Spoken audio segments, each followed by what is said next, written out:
परमात्मा पाप कर्म दंड को भी काट सकता है। अभी तक जिस भी संत व महापुरुष से मिले उन्होंने यही बताया कि पाप कर्म फल भोगने से ही समाप्त होगा। वह प्रभु कौन है? वो जो पाप को काट देता है, काल के बंधन से छुड़वा देता है। उसका वास्तविक नाम क्या है? पूजा की विधि क्या है? ये सभी प्रश्नवाचक चिन्ह पूर्ण रूप से हटाने के लिए अवश्य सुने जगत गुरु तत्वदर्शी संत रामपाल जी महाराज के अमृत वचन, सभी पवित्र शास्त्रों के आधार पर। सत साहिब की नाम अगर पियाना सतगुरु की नाम अगर पियाना सतगुरु की नाम अगर पियाना हो, दोनों दीन चले संग जाके हिंदू मुसलमाना हो, दोनों दीन चले संग जाके हिंदू मुसलमाना हो। जब सतलुज काशी से परमात्मा चले मगहर की तरफ, उस समय का एक अमर वाणी बोली है उन्होंने कि नाम अगर पियाना सतगुरु की नाम अगर, पियाना माने प्रस्थान, की नाम अगर पियाना सतगुरु की नाम अगर पियाना हो, दोनों दीन चले संग जाके वो हिंदू मुसलमाना हो। मुक्ति खेत को छाड़ चले हैं तज काशी अस्थाना हो, मुक्ति खेत को छोड़ चले हैं तज काशी अस्थाना हो। साहसिक अंदर कदम लेते हैं, साहसिक अंदर कदम लेते हैं बादशाही सुल्ताना हो, कि नाम अगर दोनों दीन संग चले संग जाके हिंदू मुसलमाना हो, दोनों दीन चले संग जाके हिंदू मुसलमाना हो। कि नाम अगर पियाना सतगुरु की नाम अगर पियाना सतगुरु की नाम अगर पियाना हो, दोनों दीन चले संग जाके हिंदू मुसलमाना हो, दोनों दीन चले संग जाके मुसलमाना हो। चार वेद के वक्ता संग हैं वो खोजी बड़े बयाना हो, सालग राम सुरत सेवे वो ज्ञान समुद्र दाना हो। सट दर्शन जाके संग चाले वो गावत वाणी नाना हो, अपना अपना इष्ट संभाले वो बचे पोथी पाना हो। चादर फूल बिछाए सतगुरु जो देख सकल जिहाना हो, चार दाग से रहत जुलती वो अवगत अलख अमाना हो। वीर सिंह बघेला करे बीनती वो बिजली खान पठाना हो, दो चादर बख्शीश करी है दीन्या यो परवाना हो।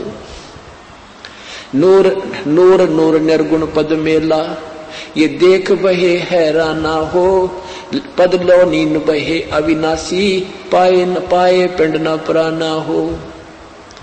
शब्द स्वरूप साहेब साहेब सरबंगी शब्द शब्द समाना हो, दास गरीब कबीर अरस में उसकी फर्क धवज निशाना हो।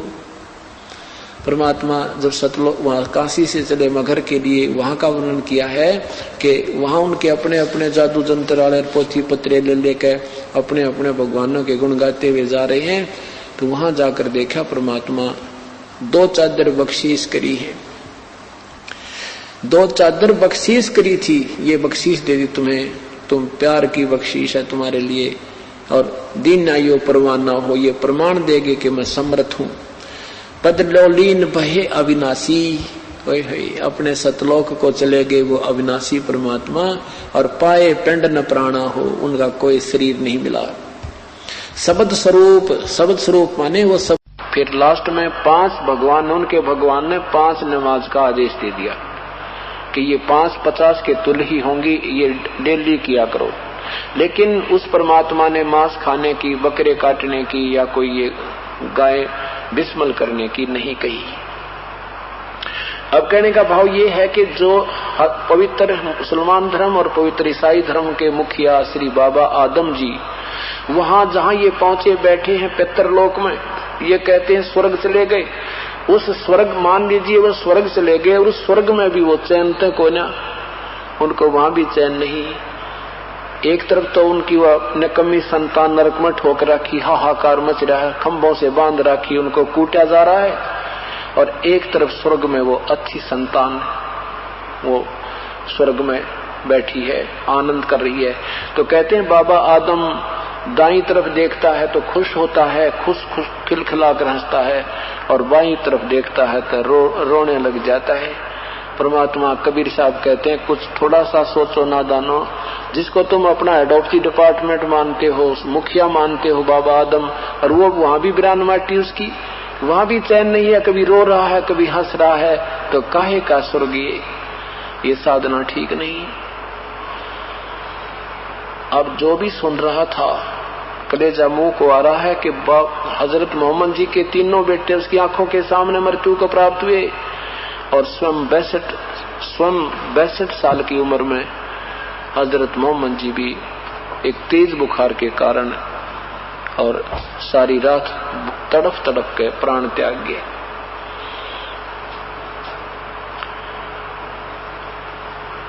अब जो समझदार थे व्यक्ति मुसलमान लोग, वो परमात्मा के चरणों में आगे भगवान क्या करें हम।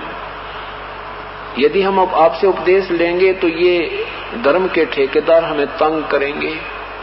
परमात्मा ने कहा बेटा तुम मांस मत खाना, ये इनके तो ये करते हैं, ये साधनाएं नहीं करना। नमाज क्या चीज होती है? अल्लाह से प्रार्थना करनी है। जैसे ये जागरण करते हैं ये लोग, उसके में क्या कहते हैं माता के विषय में, तू शेरा वाली है, तू लट्टा वाली है, तू अंधे नु आंख दे देती है, तू ये कर देती है, तू निर्धन को धन दे देती है।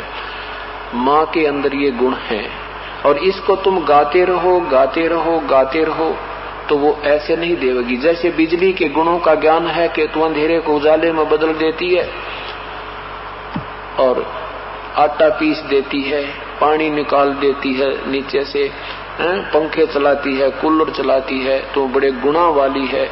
इसकी एक आरती बना ले, फिर इसके गाने रागनी रुगनी बना ले, फिर इसके गाने गुने बना ले, ढोलक ढालक बांध ले, तंबूरे लाला गा ले, तो पंखे चलांदी है, तुम कूलर चलांदी है, तुम पानी निकाल देंदी है, सारी रात गाए जा। ओह तू सुना, तेरी आवाज बहुत चंगी है, तू सुना। नादानो कनेक्शन लो, कनेक्शन लिया नहीं और गुण गा रहे हो बिजली के। पहले कनेक्शन लो, कनेक्शन लेकर फिर अपना आनंद लो, जो वो गुण उसके अंदर है उपलब्ध करो। ऐसे ही परमात्मा कहते हैं केवल नमाज करते हैं वो भगवान अल्लाह राजी ना हुए। ऐसे मुसलमान लोग, हिंदू लोग रोज गीता का पाठ करते हैं और गीता के विरुद्ध साधना कर रहे हो। हजरत मोहम्मद जी कबीर परमात्मा ने बताया कि कुरान शरीफ सूरत फुरकानी नंबर 25 आयत नंबर 52 से 59 में किसी और परमात्मा कबीर नाम के अल्लाह की तरफ संकेत है, और हजरत मोहम्मद जी का अल्लाह कहता है कि मैं नहीं जानता उस परम पिता कबीर परमात्मा की साधना के विषय में, वो कैसे लाभ देता है। वो समर्थ है और वही दुख निवारण करता है। वही वो परमात्मा जिसने 6 दिन में सृष्टि रची और 7वें दिन तख्त पर जा बैठा। तुम्हारे ये काजी और मुल्ला ये बताते हैं परमात्मा निराकार है, और आपके जो सदग्रंथ कह रहे हैं वो परमात्मा सशरीर है, उसका नाम कबीर है। पहले तो ये फैसला करते हैं कि वो परमात्मा साकार है, निराकार नहीं है, जो तुम्हें गुमराह किया हुआ है। देखिए पवित्र बाइबल ये कहां से प्रकाशित है।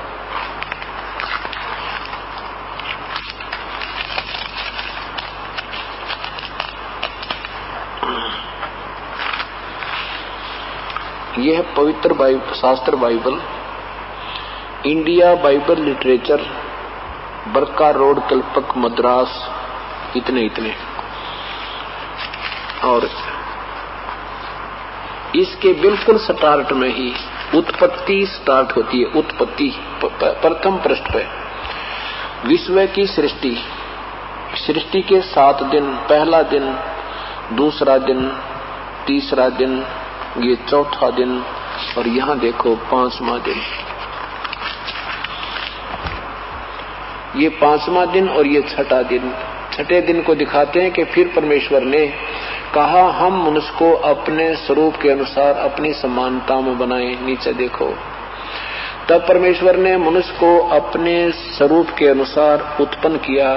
अपने ही स्वरूप के अनुसार परमेश्वर को उसने उत्पन्न किया, नर और नारी करके उनकी मनुष्यों की सृष्टि की।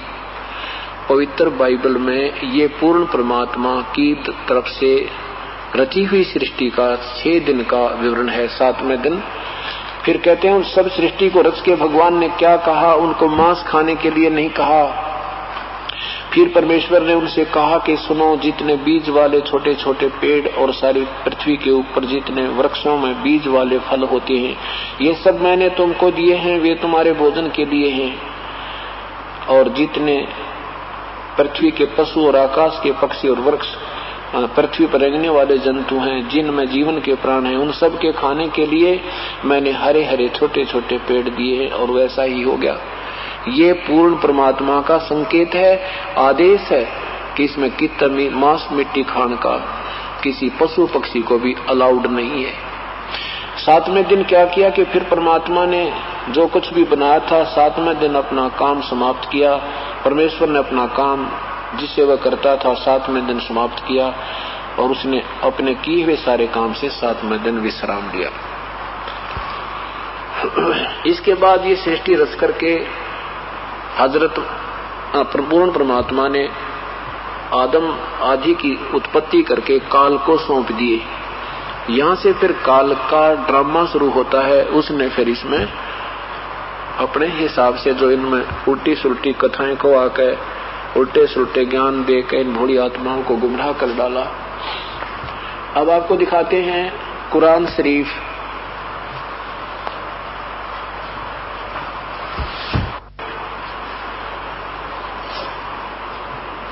बाइबल, पवित्र शास्त्र बाइबल में देखा कि परमात्मा सशरीर है, वो मनुष्य सदृश है, क्योंकि परमात्मा ने मनुष्य को अपने स्वरूप में बनाया। तो भगवान भी मनुष्य जैसा साकार है। और पवित्र हिंदू धर्म में, पवित्र मुसलमान धर्म में, पवित्र सिख धर्म में, पवित्र ईसाई धर्म में आज तक भगवान को निराकार प्रगाटा जोड़ रखा।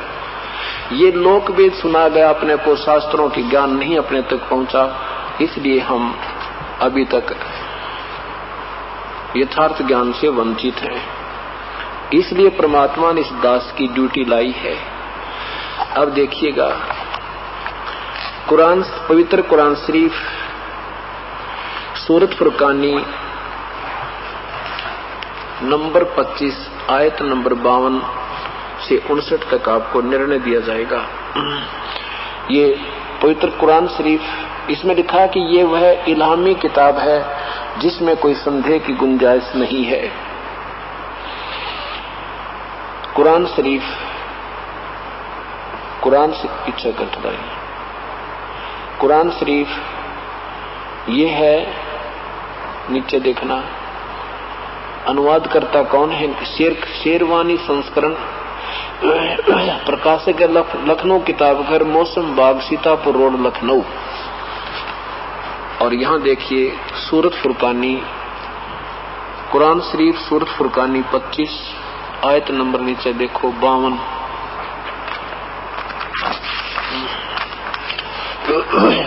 ये देखो सूरत फुरकानी आयत नंबर 25, या नीचे देखो 52 नंबर आयत। इसमें स्पष्ट लिखा है कि फला तुतियल काफिरन व जाहिदम बिही जिहादन कबीरन। ये कबीरन शब्द है, ये कबीर भी कह देते हैं, इसको कबीरा भी लिखते हैं, इसको खबीरा भी लिख देते हैं। ये कुरान शरीफ के साथ साथ आपको कुरान मजीद और दिखानी पड़ेगी। कुरान मजीद में इस शब्द को कबीरा लिखा है, इसमें कबीरन लिखा है। इससे सिद्ध है कि कबीरा बोलो चाहे खबीरा बोलो चाहे कबीरन कहो, एक ही बात है। ये कुरान मजीद, इनमें केवल नाम में अंतर है। मजीद कहो चाहे शरीफ कहो, कुरान शरीफ कहो चाहे मजीद कहो। ये देखो कुरान मजीद, तजुर्मा फतेह मोहम्मद खान साहब जालंधरी, प्रकाशक है मोहम्मद एंड कंपनी मुंबई 59 और सेल एजेंट है फरीद बुक डिपो दिल्ली 6। इसमें वही सूरत फुरकानी और ये देखिएगा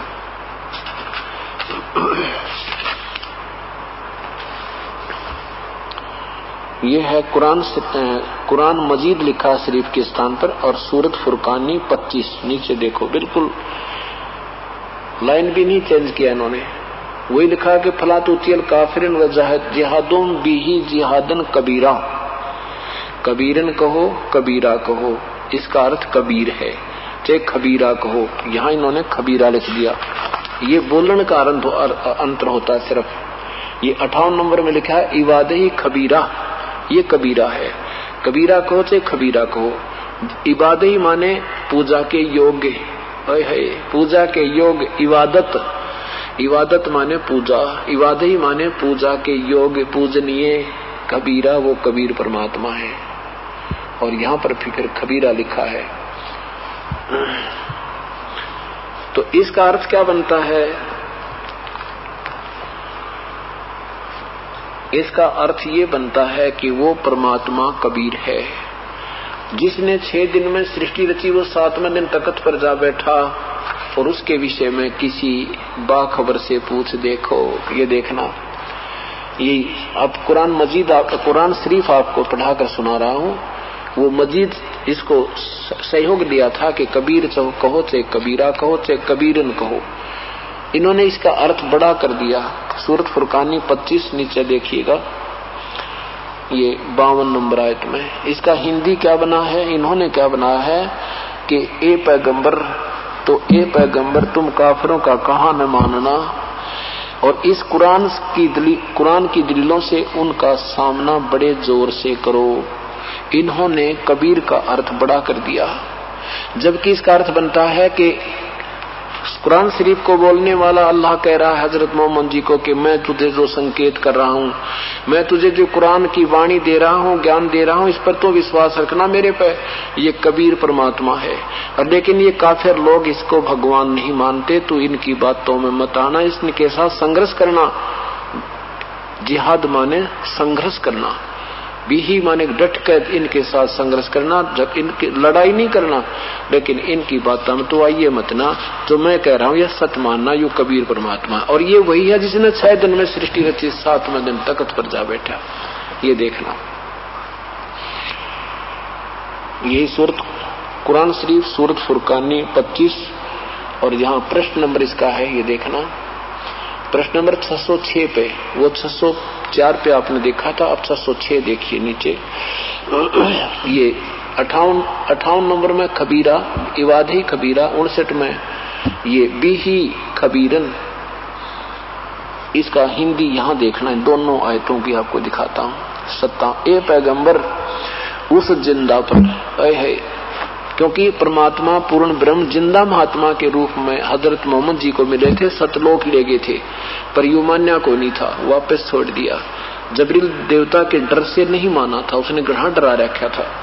तो कहते हैं ए पैगंबर, हजरत मोहम्मद जी के खुदा वो निराकार प्रभु ये काल कह रहा है, हे पैगंबर उस जिंदा यानी जिंदा रूप में तुझे मिला था, उस जिंदा पर भरोसा रखो जो कभी मरने वाला नहीं है, वो अविनाशी परमात्मा है। और तारीफ के साथ उसकी पाकी बयान करते रहो, वो अपने बंदों के गुनाहों से काफी खबरदार है। यहाँ उस 58 में जो बड़ा कबीर शब्द है उसका अर्थ इन्होंने बड़ा काफी कर दिया, काफी खबरदार है। इसका अर्थ है कि वो कबीर अल्लाह, ये देखो वो कबीर अल्लाह अपने साधकों के दुखों का निवारण कर देता है। वो कबीर नाम उस परमात्मा का वो खूब जानता है।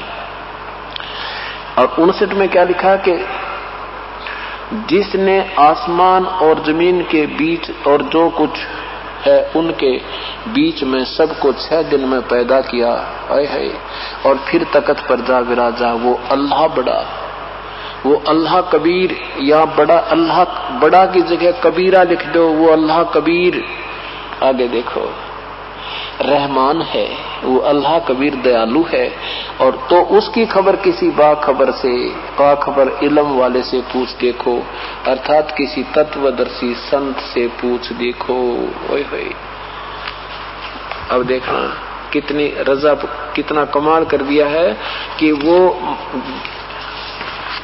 इस कुरान शरीफ की ज्ञान देने वाला अल्लाह कह रहा है कि उस परमात्मा कबीर की पूजा, उसकी, वो सारे दुखों का दूर करने वाला है। और उसके विषय में किसी बाखबर से वो बताएगा ना, वो पूजा तो उसकी, उस परमात्मा के विषय में पूजा तो कोई संत बताएगा, तत्वदर्शी संत, उससे पूछ ले भाई, वो ही बता सकता, मैं नहीं जानता। तो परमात्मा ने कहा कि क्या काजी और मुल्लाओं, तुम्हारे हजरत मोहम्मद जी को वो बाखबर भगवान अल्लाह संत मिला नहीं, इसलिए तो ये 5 वक्त की नमाजों तक तुम करते रहे और ये रोजा नमाज करते रहे। उसके बाद ये और बीमारी लाली मांस खान की, जो हजरत मोहम्मद जी ने नहीं आदेश दिया था। क्या बताया था कि वो पैगंबर पाक पुरुष थे, साहिब के अब्दाली नबी मोहम्मद नमस्कार है, राम रसूल कहाया, 1,80,000 को सौगत जिन नहीं करत चलाया। कि उन 1,80,000 पवित्र आत्मा हजरत मोहम्मद जी के अनुयायी हुए थे। कसम है उन महापुरुषों ने कभी ऐसा जुल्म नहीं किया जैसा तुम काजी करवा रहे हो, इन भोली आत्माओं को गुमराह कर रहे हो, इनको पाप का भागी बना रहे हो। अर्श कुर्स पर अल्लाह तकत है, खालिक बिन नहीं खाली, और वह पैगंबर पाक पुरुष थे, साहिब के अब्दाली। ये हजरत मोहम्मद मूसा जी जैसे तो नेक आत्मा थी, परमात्मा की कृपा पात्र थे, उन्होंने कभी ऐसा जुल्म नहीं किया। उन्होंने क्या कहा कि रोजा बंग नमाज दे रे, बिस्मिल की नहीं बात कही रे। उन्होंने ये तो कहा था रोजे करो, बंग दे लो, नमाज करो, लेकिन गौ बिस्मिल करने की हजरत मोहम्मद जी ने नहीं कहा था। अब वहां तो परमात्मा साक्षात खड़े थे और सारी जनता ने की जान बच गई थी, इसलिए कोई बोल नहीं रहा था, कान बोझ के सारे सुन रहे थे। और अंदर अंदर से वो काजी मुल्ला कूद रहे थे। तो वो लोग कह रहे थे, वो उस मुसलमानों वाले ठेकेदारों को मुसलमान लोग ही कह रहे थे कि पीर जी ये तो मानना पड़ेगा कि आपने अपने सारे जंतर मंत्र कर लिए थे, वर्षा नहीं हुई, और इस शक्ति ना के जो वर्षा की है, और ये कह रहा कि वो परमात्मा कोई और है, साथ में प्रमाण दे रहे हैं, क्या कुरान शरीफ में ऐसा नहीं लिखा है? तो वो कहते नहीं, ऐसा कहीं नहीं लिखा है, क्योंकि उस समय तक ये कुरान शरीफ हिंदी में ट्रांसलेट नहीं हुई थी, केवल अरबी भाषा में थी। और ऐसे ही गीता जी और वेदों का उस समय तक हिंदी अनुवाद नहीं हुआ था, और ये पढ़े लिखे लोग ना हिंदू थे ना मुसलमान, इसलिए इन हिंदुओं और मुसलमानों के इन दंत कथा सुनाने वाले गुरुओं के दाव लगे रहे और उस परमेश्वर की महिमा से हमें परिचित नहीं होने दिया। अब परमात्मा कहते हैं कि उस जालिम काल ने हजरत मोहम्मद के साथ कितनी जबरदस्ती की, पढ़ के देखो तुम्हारे जीवन चरित्र में। जीवनी हजरत मोहम्मद वही पुस्तक, पवित्र पुस्तक है, इसके पृष्ठ नंबर 68 पर देखो। इस तरह रमजान के कुछ दिन बीत गए। एक दिन आप सलल गुफा में, हजरत मोहम्मद जी गुफा में आराम कर रहे थे। सुबह का सुहाना समय था। अचानक एक फरिश्ता दिखाई पड़ा दिया, बहुत ही खूबसूरत हसीन फरिश्ता, हाथ में हसीन रेशम का एक रुमाल, एक टुकड़ा भी था। बोला पढ़ो। आप हजरत मोहम्मद घबरा गए, फरमाया मुझे पढ़ना नहीं आता। आप हजरत मोहम्मद को ऐसा महसूस हुआ कि जैसे वह गला घोंट रहा हो और शरीर को भींच रहा हो। फिर छोड़ दिया और कहा पढ़ो। आपने फरमाया, हजरत मोहम्मद ने कहा कि मुझे पढ़ना नहीं आता। यहाँ देखो, फिर आप हजरत मोहम्मद को महसूस हुआ कि वह गला घोंट रहा है और शरीर को भींच रहा है। फिर छोड़ दिया, कहा पढ़ो। आप हजरत मोहम्मद को अंदेशा हुआ कि वह फिर गला घोंटेगा और इस बार मुझे जोर से भींचेगा। फरमाया क्या पढ़ूं? बोला पढ़ो अपने रब के नाम से जिसने पैदा किया इंसान को खून की फुटकी से। पढ़ो तुम्हारा मेहरबान रब है, रब ही है, उसने कलम से लिखा सिखाया, उसने कलम से सिखाया इंसान को, वह खूब सिखाया जो उसे मालूम था न था, कुरान। फरिश्ते ने के बताने पर आप मोहम्मद जी ने पढ़ा, पढ़ते ही याद हो गया, चित्त फिर अंकित हो गया इस तरह। और फिर कहते हैं आप उठ खड़े हुए, भय से दिल बैठा जा रहा था, घबराहट से चेहरा उतरा हुआ था।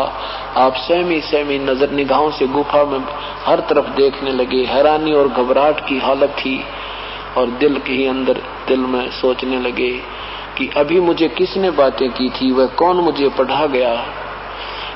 फिर तेजी से गुफा से बाहर आए। अब आप हजरत मोहम्मद को पूरा विश्वास हो गया कि यह कोई जिन्न का असर है और जिस बात का डर था वह सच्ची बात होकर रही। आप हजरत मोहम्मद पहाड़ी की घाटियों में गुजरने लगे, पूरा शरीर थर थर कांप रहा था। ये देखो, अचानक आवाज आई, मोहम्मद। आप हजरत मोहम्मद चौंक पड़े, घबरा कर सिर ऊपर उठाकर देखा तो वही फरिश्ता आदमी की सूरत में खड़ा था। वह पुकार रहा था, मोहम्मद तुम अल्लाह के रसूल हो और मैं जबरील हूँ। आपकी घबराहट और बड़ी, डर से रोंगटे खड़े हो गए, भय से कदम रुक गए, कभी दाईं तरफ देखते कभी बाईं तरफ। वह सूरत आंखों के सामने से ओझल, वह आंखों से ओझल हो, लेकिन जिधर देखते वही दिखाई देता, जिधर मुंह करते वही मौजूद होता। आगे बढ़े या पीछे हटे, नजर नीचे करें या ऊपर उठाएं, हर तरफ वो फरिश्ता दिख रहा था। यानी हजरत मोहम्मद जी की खूब दुर्गति करके, जबरदस्ती कर करके इसने जो कुछ ज्ञान देना था कुरान शरीफ उसके अंदर बढ़कर, पितर की तरह भूत की तरह अंदर प्रवेश करके, आकाशवाणी कर करके और प्रत्यक्ष आकर हजरत मोहम्मद जी को ये कुरान शरीफ का ज्ञान बोला और वो लिख लिया गया। उसमें भी लास्ट में ये लिखा है कि उस परम पिता के बिना तुम्हारा गुजारा नहीं है, वह सबका मालिक है, वही परमेश्वर जिसने 6 दिन में सृष्टि रची, 7वें दिन तख्त पर जा बैठा। उसका नाम कबीर है, वो अल्लाह कबीर है, बड़ा दयालु है, वो दुखों पाप विनाशक है। उसके विषय में उसकी खबर किसी बाखबर से पूछ देखो। हजरत मोहम्मद को का अल्लाह भी हाथ खड़े कर रहा है, मैं उसके विषय में नहीं जानता, ये कुरान शरीफ बता रही है। ऐसे ही परमात्मा ने फिर उन ब्राह्मणों को, जो हिंदुओं के गुरुदेव थे, बैठ जाओ, उनसे कहा कि तुम गीता का पाठ करते हो और गीता के नित्य पाठ करने मात्र से छुटकारा तुम्हारा नहीं हो पा रहा। गीता जी में कहीं लिखा है श्राद्ध निकालो, गीता जी के 9वें अध्याय के 25वें श्लोक में लिखा है कि पितृ पूजने वाले, श्राद्ध निकालने वाले भूत बनेंगे, पितृ बनेंगे और उसी पितृ लोक में चले जाएंगे। भूत पूजने वाले भूतों को प्राप्त होंगे, देवी देवताओं के पूजने वाले देवी देवताओं के पास जाएंगे और उनके नौकर लगेंगे, उनके झूठे टुकड़े खाया करेंगे और मेरी साधना करने वाला मुझे प्राप्त होगा। फिर वो गीता बोलने वाला प्रभु कहता है कि मेरी साधना भी अनुत्तम है। 7वें अध्याय के 18वें श्लोक में परमात्मा ने वो न्यारी न्यारी व्याख्या दोनों धर्मों के उन मुखियाओं के सामने और जनता के सामने बताई। वही स्थिति थी कि वो ब्राह्मण लोग कहने लगे ये झूठ बोलता है, ऐसा कहीं नहीं लिखा है, क्योंकि संस्कृत हिंदू समाज को नहीं आती थी। अब वो समस्या हल कर दी भगवान ने। अब ये समय दे दिया दाता ने, इस समय के लिए ये सारा काम किया था। परमात्मा आए और अपनी महिमा का आप ही गुणगान किया। तो परमात्मा ने क्या कहा, जो कोई माने ना माने जाको अजाजील ईरानी, करे आचार विचार असंभी पूजत जड़पा खाने। आदरणीय गरीबदास साहिब अपनी अमृतवाणी में परमेश्वर के द्वारा दिया गया सत संदेश सुना रहे हैं उन हिंदू और मुसलमानों को बता रहे हैं कि क्या कहा उस परमेश्वर ने, भाई चाहे कोई मानो चाहे मत मानो, जिसने अजाजिल इरानो, क्या अजाजिल के विषय में आपको कथा सुनाई थी कि अजाजिल नाम का, ये जबरील कोई और चीज है, वो तो देवता। अजाजिल नाम का एक साधक था, उसके गुरुदेव ने बता दिया कि प्रतिदिन आप एक दंडवत प्रणाम किया करो, प्रणाम किया करो, और प्रणाम का एक यज्ञ के तुल्य पुण्य होता है। ये 5 यज्ञ हैं, एक यज्ञ धर्म की, दूसरी यज्ञ ध्यान, तीसरी यज्ञ हवन की, चौथी यज्ञ प्रणाम, 5वीं यज्ञ हवन की, ज्ञान की। तो इन 5 के करने से, यज्ञों के करने से पुण्य मिलता है, और उस पुण्य के आधार पर ऊपर के लोकों में आपको स्थान मिल जाता है। जब तक नाम ठीक नहीं होगा तो ये पुण्य भी आपका किया हुआ अपना वहां स्वर्ग में इसका प्रतिफल खा के फिर वापस आना होता है। तो अजाजिल ने अपने गुरुदेव के बताए अनुसार दंडवत प्रणाम करी, 11 अरब बंदगी की, प्रणाम किए, और उस जब शरीर छूटा तो उस पुण्य के आधार पर भगवान विष्णु के पास पहुंचे, और भगवान विष्णु ने कहा, अजाजिल तूने तो कमाल कर दिया, बहुत अच्छी साधना प्राप्त की, और तेरे पुण्य ऐसे हैं बस पूछ मत। अब तू एक काम कर, एक व्यक्ति बना दे, एक मनुष्य उत्पन्न कर दे। अजाजिल ने कहा, जी कैसे करूं? कि कह दे मनुष्य भवय, नर भवय। अजाजिल ने कह दिया नर भवय। एक सुंदर नौजवान बालक सामने, नौजवान बच्चा उत्पन्न होकर प्रकट हो गया, खड़ा हो गया। भगवान विष्णु ने कहा कि अजाजिल इसको नमस्कार कर, प्रणाम कर दे, दंडवत प्रणाम कर।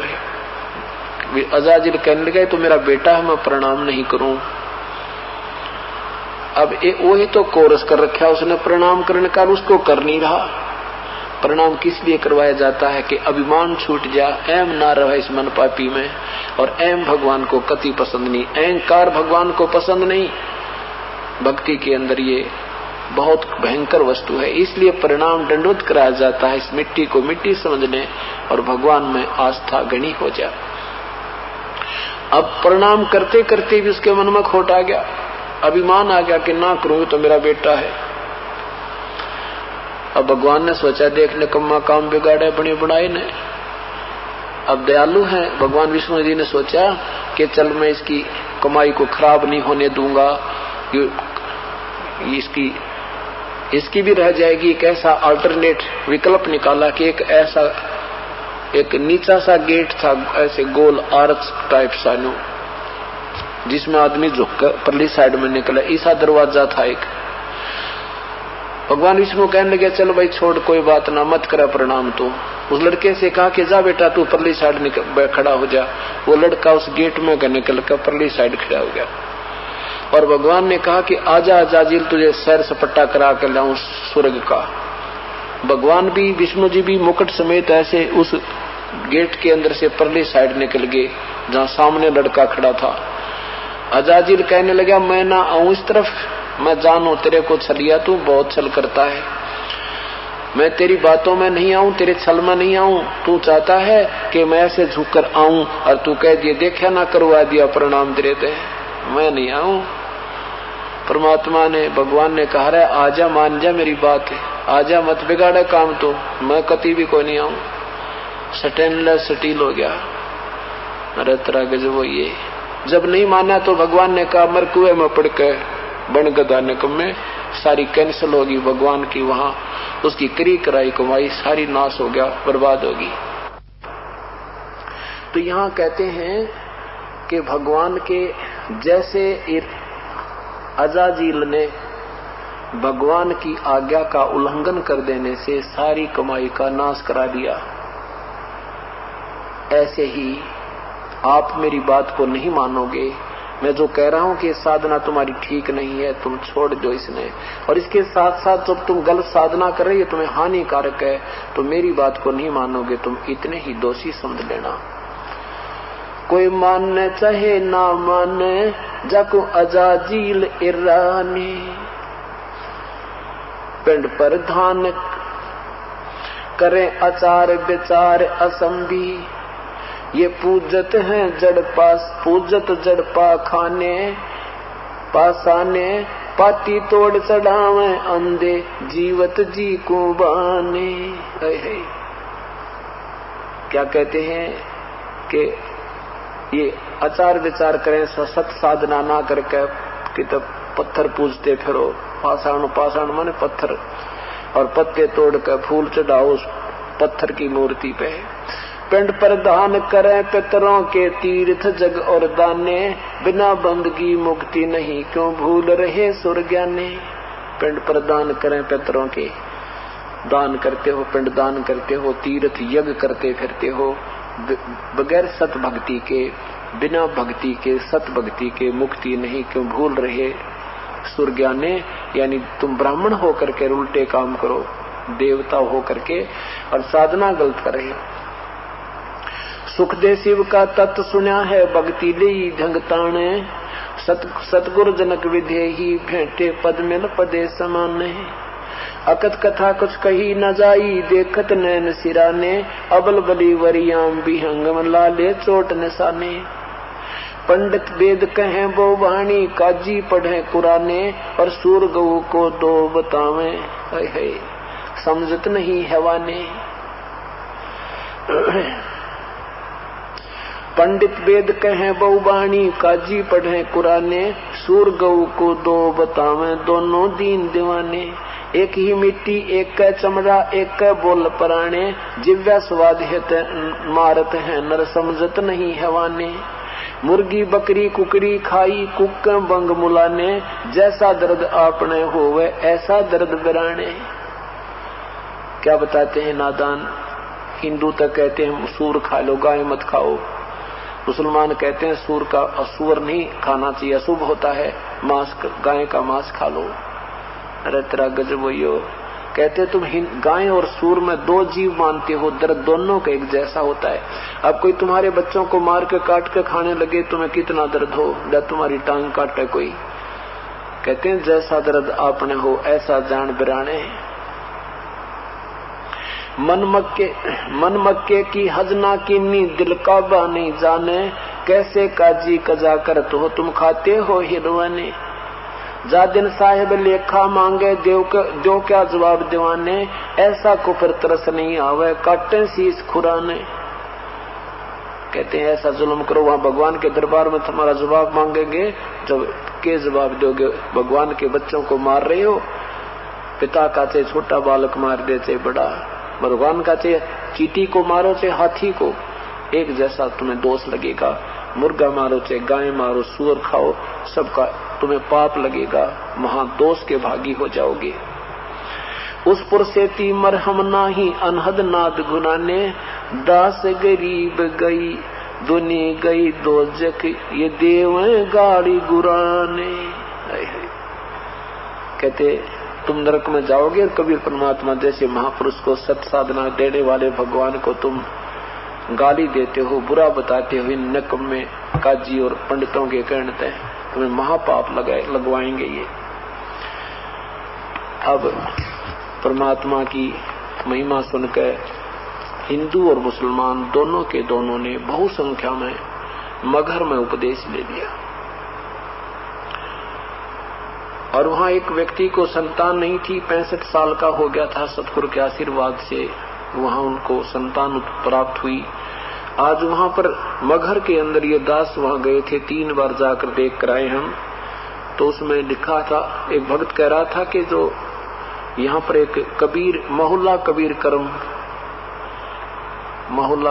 करम यानी कबीर परमात्मा की करम माने रहमत का मेहर के नाम तय एक मोहल्ला बसा हुआ, सैकड़ों घर हो गए हैं। तो उस कहते हैं वो कबीर साहब की कृपा से संतान हुई थी। उसमें थोड़े थोड़े घर थे और अब वो पूरी जनसंख्या हो रही है उस कबीर साहब के मानने वालों की।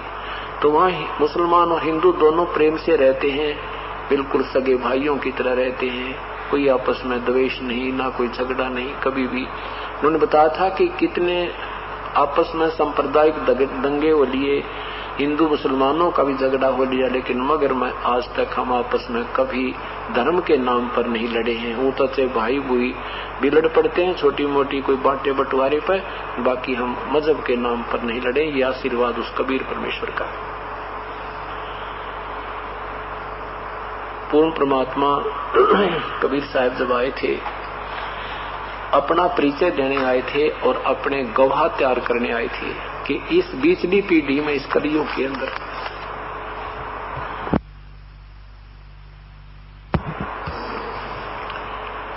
अब ये बीचली पीढ़ी शुरू होगी है।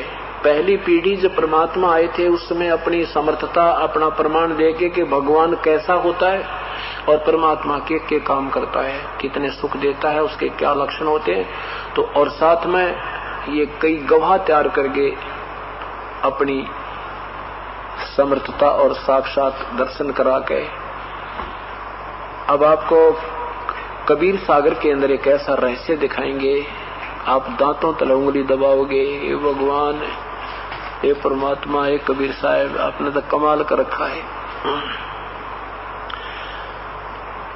परमेश्वर, परम पूज्य परमेश्वर कलयुग के जब आज से 600 वर्ष पूर्व, 625 वर्ष पूर्व आए थे, यानी सन 1398 में परमात्मा प्रकट हुए थे।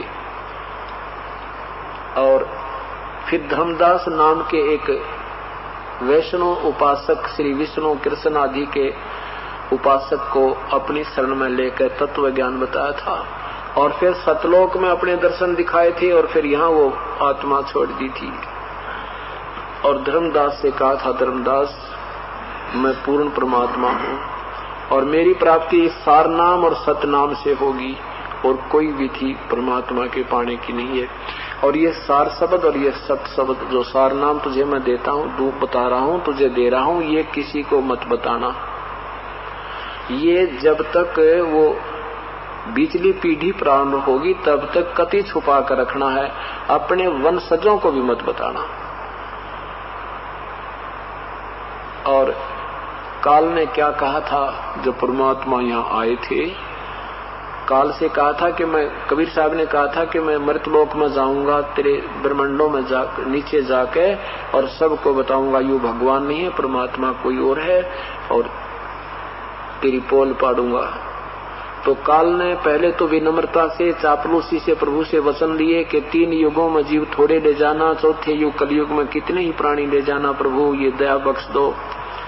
परमात्मा ने तथास्तु कर दिया था। तो फिर काल एकदम बदल गया, कहने लगा जा बेशक जोग जीत, क्योंकि परमात्मा अपने पुत्र के रूप में, योग संतान के रूप में आए प्रकट थे कि जा योग संतान तुम्हारी कोई नहीं माने, 12 पंथ करूं मैं साजा, नाम तुम्हारा ले करूं आवाजा, 12 पंथ नाम जो ले ही, सो मेरे मुख आन समोही, पहले अंश हमारे जाही, पीछे अंश तुम्हारा जाई।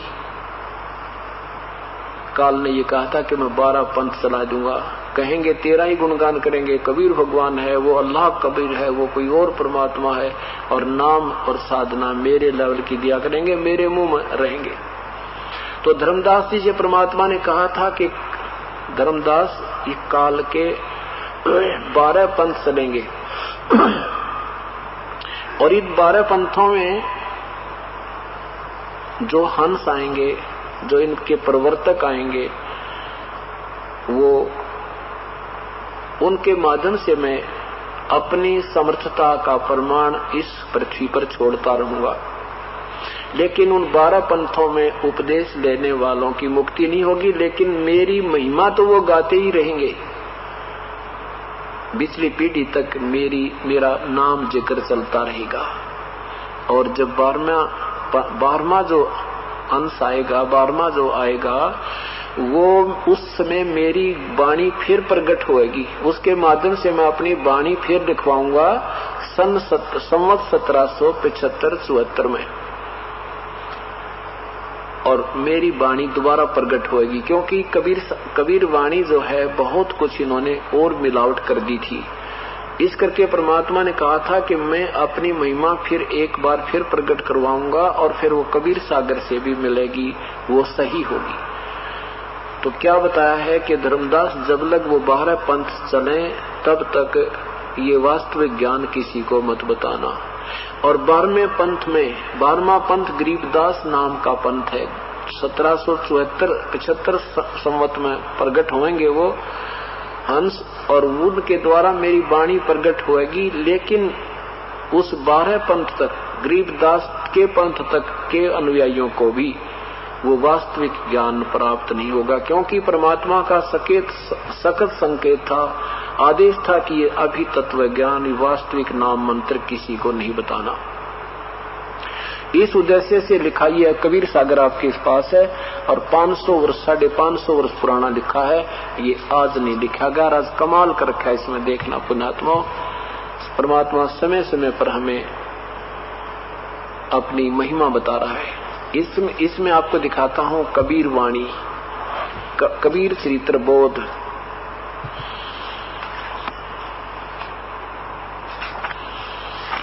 इसमें 12 पंथों के विषय में विस्तृत एक बहुत सुंदर चित्रण किया है।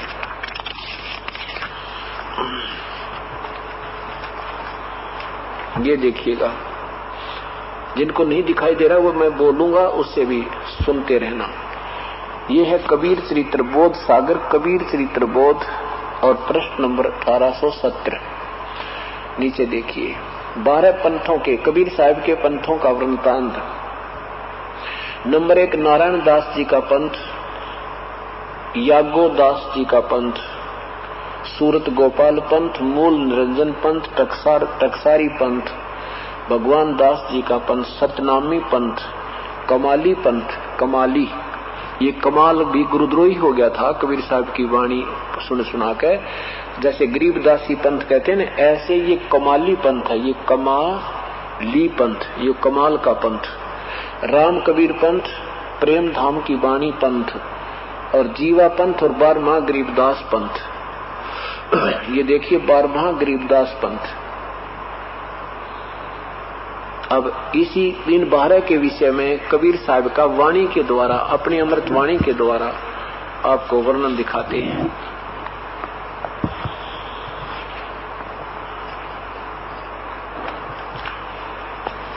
कबीर वाणी में लिखा है,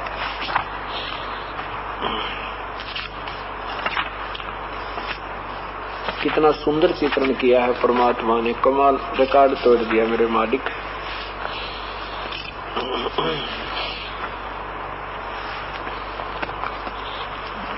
ये देखो कबीर वाणी, कबीर सागर, और ये है कबीर वाणी। 136 पृष्ठ पर नीचे देखें, 12 पंथ चलो सो भेद, 12 पंथ काल फुरमाना, भूले जीव न जावे ठिकाना। 12 पंथ, 12 पंथ काल के हैं। कौन कौन से? ताते आगम कह हम राखा, वंश हमारा चूड़ामणि शाखा। ये वैसे चूड़ामणि नाम से प्रारंभ होता है, एक तो ये चूड़ामणि नाम से है, ये 1 नंबर है। फिर है ये जागू, प्रथम जग में जागू भरमावे। ये जागू कहते हैं योग, आपने अभी देखा था उसमें 12 पंथों के लिखे थे, उसको योगू, योगू को जोगू भी बोलते हैं, जागू। और फिर दूसरा है सूरत गोपाल पंथ। फिर ये है मूल निरंजन पंथ, और ये टकसार पंथ, और ये सतनामी पंथ, और ये राम कबीर पंथ, अंत में ये परम धाम वाणी का पंथ।